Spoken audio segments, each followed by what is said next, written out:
So introductory stuff, anatomy is the oldest medical science. It was developed in 1600 BC in Rome. In med school, the Romans used to wear rosemary around their neck, and they would sniff it while they were working on the cadavers and memorizing stuff, because they felt that it helps with memory retrieval. They did a study on essential oils, and they did find that rosemary actually does help with retrieving memories. And so if you have some rosemary oil while you're studying, go ahead and sniff your rosemary oil, and it's supposed to help you with retrieving. Kind of interesting. Physiology is the study of function, right? In order to do physiology, we need to have our basic sciences. So we need to have a little bit of an understanding of physics, a little bit of understanding of chemistry, your basic biology and genetics, and a little bit of everything for physiology, and that's why physiology is so interesting. Anatomy studies the structures of the body, or what they're made of, where they're located, associated structures. Physiology is more so of how these guys function. So it's the processes or functions of living things. And it can be an individual organ or an individual tissue, or it can be an organ system, like your cardiovascular system or whatnot, like how do we maintain homeostasis. And so what we're gonna be centered around for the semester is how do we maintain homeostasis inside of us. So how do we regulate our heart rate, regulate respiratory rate, blood pressure, and nervous system wise, and hormonal regulation. Okay, so that's really important. Levels of organization. So the smallest level of organization would be your chemical or molecular level. Atoms are the smallest chemical unit. These guys combine to form molecules, and then those molecules form organelles. The cellular level is the smallest functional unit of an organism. So as biologists, we like to figure out, okay, what's the smallest functional unit of this? So like, for example, in when you were talking about muscles, the smallest functional unit of muscles would be your sarcomere, right? The smallest functional unit of us would be our cells, okay?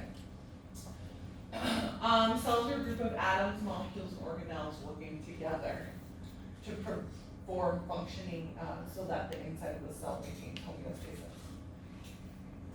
Tissue level, groups of similar cells working together for a common function. You guys learned the 4 types of tissues in the body and anatomy. So epithelial tissue covers and lines, right? It has a high rate of cell division. Muscle tissue, can you give me the 3 muscle tissues? Skeletal, cardiac, and smooth. Perfect. Okay. And so those guys are going to provide movement and contraction. Connective tissue connects, right? Supports, protects, binds. One of the connective tissues that we'll spend a little bit of time on would be blood.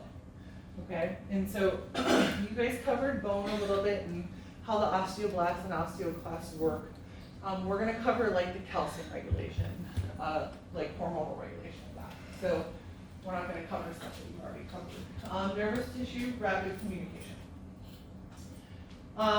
When we get into homeostatic regulation, your nervous system is the one that regulates like heart rate, blood pressure, respiratory rate. And then you have like another tier to that. If that doesn't get regulated, then it's gonna be your endocrine system that regulates it. And so you have like this 2-tier approach in your body. The organ level. So organs have to be comprised by definition of at least 2 tissue types. Okay, but usually 4. And so they're a group of different tissues working together to perform some type of function. And then organ systems are multiple organs or organ and tissues working together to maintain homeostasis. We have a lot of organ systems. Can you name them? What? What's the biggest one in our body? Skin. Integumentary. Good. Nervous, right? Respiratory, reproductive, digestive. Reproductive, digestive, urinary. They count for skin. Skeletal. muscular. We said reproductive. Endocrine. Did you say urinary? Can't remember. Urinary. Cardiovascular. Forgetting one. Lymphatic. Lymphatic. Ooh, good. That's a good one. Okay. So we know our organ system. So we're officially in class now. The organism level is all of these structures working together to keep us alive, right? If something is living, what are characteristics of living organisms? If you get into microbiology, or when you get into microbiology, one of the big things that we think of that separates living and non-living is living things have ribosomes. And because they have ribosomes, they can make their own proteins and their own systems, right? They can duplicate stuff. Bacteria in living cells, animal cells, have ribosomes. Viruses don't, and so viruses have to use a host. And so one of the arguments is viruses are not living because they don't have ribosomes, okay? But if you're looking at generally speaking, like, oh, I found this thing, I wanna figure out if it's living or not. They maintain boundaries inside and outside the cell. They provide movement. They respond to senses in the environment. They go through digestion. This is a little amoeba. This is a white blood cell attacking bacteria. They have to have a way to metabolize stuff. So metabolism, and we'll talk about this. Excuse me, we'll talk about this when we get into metabolism. But they have to have a way to take in food source or, secrete digestive enzymes so that they can break down the food source, take it in and use it for fuel. They excrete wastes. So for us, it's CO2, urea. They go through some type of reproduction, right? For us, it's cellular reproduction. So we have to have a way to replace the skin cells that we're sloughing off when we're stretching, and so that's mitosis. We have a germ layer full of stem cells, and they're gonna go through mitosis, and make more cells to replace the dying cells. Or organismal reproduction, which is a new individual through sexual reproduction. Living organisms grow, so they increase in size and or number of different types of organisms. Okay? Characteristics of life. In order for our survival, we need oxygen. We need water and nutrients. Do all living things need oxygen on the planet? Aren't some anaerobic or without Some oxygen? of the bacteria that we have on this planet are anaerobic, so they don't need oxygen, right? So not all living things need oxygen on our planet. Normal body temperature for us and appropriate atmospheric pressure for us. We have to have appropriate atmospheric pressure to get air in, to get blood flowing where we want it to flow. Okay, so that's the introductory stuff. Homeostasis. What the heck does homeostasis mean? Homeostasis means, if you look it up, it means unchanging. Okay? And so it means to maintain a relatively stable internal environment regardless of what's going on outside. So we can think of homeostasis as far as a cell, maintaining homeostasis within itself, and our cells do that. And then we can think of homeostasis as in our whole body is maintaining homeostasis, like blood pressure, body temperature. It allows changes within narrow limits. So for our bodies, we have a set point. Let's talk about body temperature. What's our set point for body temperature? Okay, so it's 98.6. Does that mean everybody's set point is going to be 98.6? No. Okay? Is there a normal range of body temperature? So if my body temperature is 98.9, am I going to go to the ER and think that I'm dying? No. So what's our normal range? What do you think?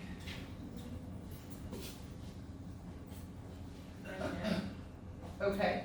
So on the low end, probably, what, 97.1, 97.9-ish? On the high range, what do you think? 99.1, 99.9, probably 99.1. And so as long as our body temperature is within this normal range, we don't care, okay? My body temperature always runs low, and so I know that. I know what my set point is, and I know what my variation is. And so, this variation is normal physiological variation. We're not too concerned, okay? We call this, and be careful with this, we call this physiological error. It doesn't mean it's wrong, okay? So this would be physiological error.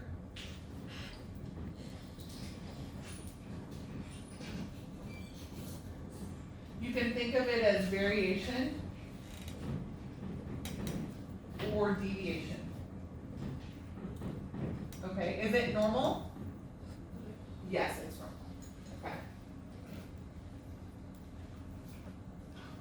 You're only concerned when it's really high or really low. So like if my body temperature is, like 96 degrees Fahrenheit, or my body temperature is 106 degrees Fahrenheit, then I'd be seriously concerned. Okay? And so our body temperature throughout a 24-hour period fluxes. It actually drops down low right before we wake up, and then it's highest around midday. And so it's a dynamic equilibrium. Can you give me another example of homeostasis in our body? What do we regulate? Blood pressure. Body temperature, blood pressure, blood sugar, Clotting. clotting, okay, blood clotting, Hormones? what? Hormones? Hormones. So blood pH, blood oxygen levels, blood CO2 levels. We regulate blood really heavily, okay? Hormone levels, good, okay? Clotting is an example of homeostasis, but when we get into feedback loops, usually if blood pressure is high, what does your body do? Make it go higher or drop it? Drops it, okay? If respiratory rate is too low, your body's gonna kick it up. Those are examples of negative feedback loops, okay? In the case of blood clotting or with childbirth, oxytocin and contraction, those are positive feedback loops. So you have clotting factors, activate more clotting factors, activate more clotting factors until you form a clot. And so those are two examples of positive feedback loops. They're still feedback loops, but they're a little bit different. Endocrine organs can be a little bit tricky because those seem like positive because you have one hormone releasing to another hormone releasing to another hormone. But once they get high enough, they stop. And so let's say a male has low sperm, testosterone is gonna be released, more sperm, more testosterone, more sperm, until you have a certain amount of testosterone. Once you have a certain amount of testosterone in the blood, that shuts off the whole homeostatic feedback loop. And so it's still a negative feedback.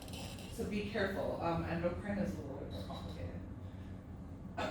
Good, so we have autoregulation or intrinsic regulation. So cells, tissues, and organs response, they sense environmental change and regulate inside themselves. When I think of autoregulation, I think of your pancreas. So your islets of Langerhans, when blood sugar is high, they sense it, they release insulin. When blood sugar is low, they sense that, they release glucagon. Okay, you do this too with calcium levels. So when calcium levels are high, thyroid gland senses it and regulates it. When calcium levels are low, parathyroid senses it, regulates it. Doesn't have to go to the brain. Extrinsic regulation is nervous and endocrine.